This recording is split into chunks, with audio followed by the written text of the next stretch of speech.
I seem to have a problem in that most games I've played recently aren't actually that bad. So if you're here looking for a need to hear someone bitch and moan, wait until next episode, okay? I promise it'll be more bitchy and whiny, okay? It's a seriously mediocre game next time. But apart from that, welcome to Why I Hate. Naruto Shippuden Ultimate Ninja Storm 4 is a game. Specifically, it's a game based in the world of the Naruto anime and manga. To simply describe this game, it's a fighting game, but it's not really refined like Tekken or Street Fighter, but I'll get to that later on, you know. But in order to kind of say what I think about the game, I'm going to have to separate the review into separate parts because of the fact that it's got different game modes. So let's start with the game story mode, alright? The story itself is irrelevant to this review, as it's just a retelling of the final arc of the Naruto Shippuden anime. So if you like that, you'll like the game, okay? But the cool thing about the game is that it actually goes past where the anime's got to at the minute and finishes the story of the whole story. But it depends on who you are, because it's either great or unwelcome to you if you wanted to watch the anime first. Because if you wanted to watch it first, you'll have to give it a miss, because otherwise it will spoil the anime for you. But if you've either read the manga or just want to find out how it ends without reading the manga, either way, you know, it's fucking great, which is where I'm at. So I enjoyed the game, but just be aware that is a problem with the game. If you want to wait for the anime to finish first, you'll have to wait a few months, okay? The way the story narrates itself in this game is through a mission select screen, which is not like the previous Ninja Storm games. Like in those, you had like an open world which you went to. So I suppose that might disappoint you if you liked it. I mean, I did, but in this game it makes sense, because if you've actually watched all the anime or read the manga, then the final bit all takes place in the same kind of area. So in between each fight, you'd literally be walking 10 feet one way and then getting stopped again. So there's no real reason to do that. So I think it's perfectly fine. And for anyone who doesn't like it and thinks like maybe you should have moaned about the fact that the mission selects can we move past that, no, there's nothing wrong with mission select, right? It depends on the style of the game, and it works here because each section is in the same place, but it needs to be separated, otherwise you would never stop playing. So it's fine. It works all right. Okay, just accept that level select is good for this particular thing. The way the game depicts the story of the game is through like long cutscenes which show exactly what is happening, and it's broken up basically between like the small fights between two main characters, which are, to be fair, although they are quite short compared to the cutscenes, they're still very fun to, you know, fight the villains with the over-the-top abilities which you get given.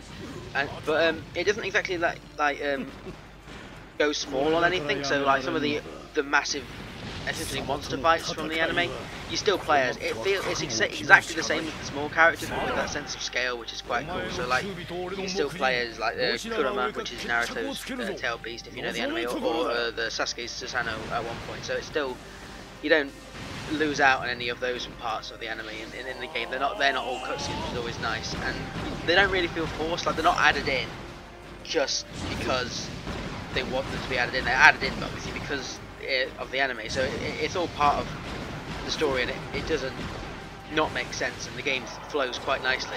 But the other thing the story mode does well, I think anyway personally, is the Quicktime Events. And I know most people will be like, Quicktime Events are crap, and to be fair, if they're just put in for no reason, they are fucking atrocious. But I think it works here just because of the fact that there's no other way which you could show the awesome moments from the anime, manga or whatever just without them, because obviously the combat system wouldn't allow it. So by having the Quicktime Events, it means that you feel like you've actually but you know, you feel like you're involved with how the game cuts out. Because some things will differ slightly if you fuck up a cutscene, not necessarily end it, but make a slight change in like your character's what's happening in the cutscene. It's hard to explain, but it lives up to the TV counterpart, and it does make the player feel involved without being patronising. So I think it's a good point. But QTEs are a major part of the game, and if you're not okay with that, you won't be okay with this, but I think it's fine. The only real negative to the story mode, and to be fair, I'm just going to clarify, it's a fucking big negative, alright, is that during the cutscenes for most of the game, is that there's still pictures from the anime just with the dialogue over the top. And to be honest, they're fucking boring to watch.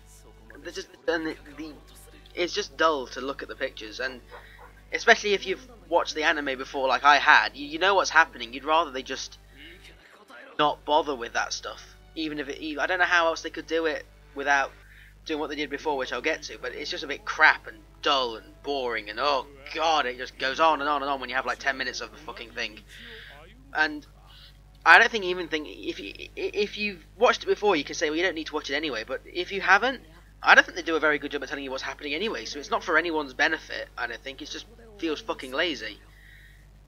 It's just like they didn't want to make the full 3D cutscenes like in the previous games, so they just didn't fucking bother. So way to go there using PowerPoint, fellas, you fucking atrocious developers.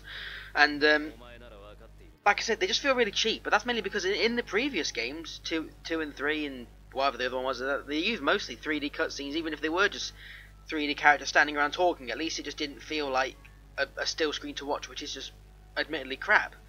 And like the 3D scenes are in the game occasionally, and then they are actually interesting. But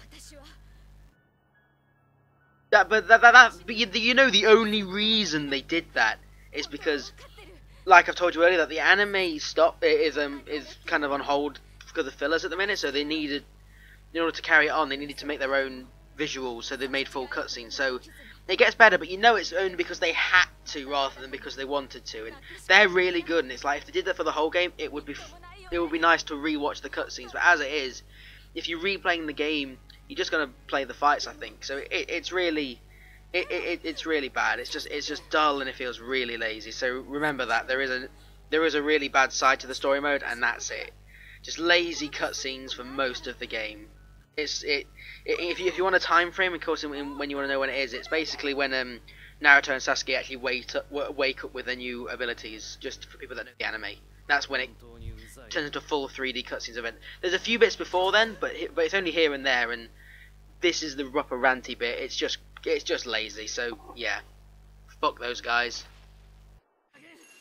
The next game mode in Naruto Shippuden Ultimate Ninja Storm 4 is the adventure mode, and how it works is that it's basically the game's way to bring back the 3D running around the open world exploration back. So you do run around looking at the Hidden Leaf Village, the hidden sands, the forest, and all that. But there's kind of nothing to do there, and it's the only really point to play it is to kind of replay some of the fights from the previous stuff, which is nice to get the context of why the fights from the previous Naruto games and story was happening. But they tried to string it together with a full story, but the story is just kind of lackluster and a bit boring because it's very safe. It tries to not interfere with any of the canon of the story because it goes beyond the end of the game in the story mode. And honestly, it's there mainly as fan service. I mean, this is a fan service game, you will probably know, but it's so safe so that not to interfere with anything. It's just a bit boring to watch. So only if you're a die-hard fan would you find it interesting at all. I mean, there's not even anything to do really. There's a few side missions, but it's mainly go here, talk to this person, then go back to the other person, and then you're done. And then there's a few fights you can do, but you can do that in free mode anyway, which we'll talk about next. So I really like Naruto. It got me into anime, but I was really bored by this. I mean, the fact that it's such a safe story that doesn't do much, you can tell it's just fucking duller than a stone grey bloody wall, really. So if you want true entertainment rather than just fan service, if you know what I mean, give the adventure mode a miss. It's not something worth really bothering with, to be perfectly honest. The final game mode in the game is free battle. It's exactly what it sounds like. It's where you play as pretty much any character from the Naruto storyline against any other character from the Naruto storyline, and the way the game plays is the same as the previous games. If you had played the story mode or you've played any of the other games, the fighting style is exactly the same. I mean, the only thing they add extra is the wall running thing, which basically changes nothing except for making the map bigger vertically. So yeah, I mean, it's good, but it's not really groundbreaking.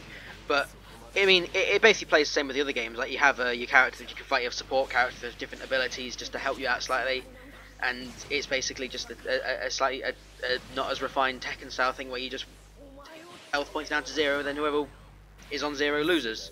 You know, so there. I mean, it's not exactly refined, but if it really was truly competitive and balanced as much as it should be to be really competitive, it would very much feel un-Naruto-y, if you know what I mean. It just wouldn't feel right. So it's fine. But except for what it is, it's a fun game. It's not meant to be truly competitive. It's just if you enjoy Naruto, you'll enjoy watching these things fight each other. Even losing shouldn't matter to you that much, and if it doesn't, right game to play. So, you know, be aware of that. But if you are wondering about like the game aesthetics, you'll have seen it throughout the whole fucking review anyway. So I don't know why you bothered. I'm trying to put it into words. Let me think. It looks like fucking Naruto, right? It's cel shaded anime style. So if you're waiting to hear about it, it's not interesting because it's what it is. It's good graphics. It looks fine, but there's not much to talk about. Okay, it's good. It's fine. Just move on.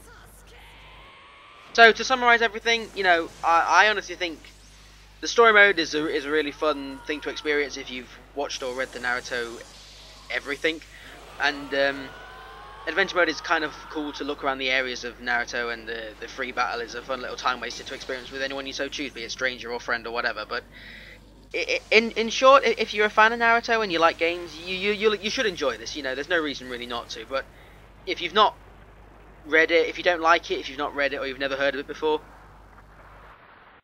you won't get anything out of it really. I mean, like the story mode has some cool moments in it, but it's not worth it. Like if it's on offer for like a tenner or something, it might be worth the 4 or so hours you'll put into the game just for, oh look, a tenner of, you know, this is fun. But apart from that, you won't really get why it's entertaining, to be perfectly honest. So the fun of it will be lost on you. So if you like Naruto, I recommend you get it. Maybe not at full price, but at some point. And if you're not really missing out on anything spectacularly. It's not a revolutionary thing in games. So there we go then. Thanks for watching my Why I Hate review. If you enjoyed that, make sure to like and subscribe, as well as check out our other reviews at KeenGamer's YouTube channel. Or, if you are more the literary type, you should read our reviews and gaming news at www.keengamer.com. Thanks for watching again. Bye.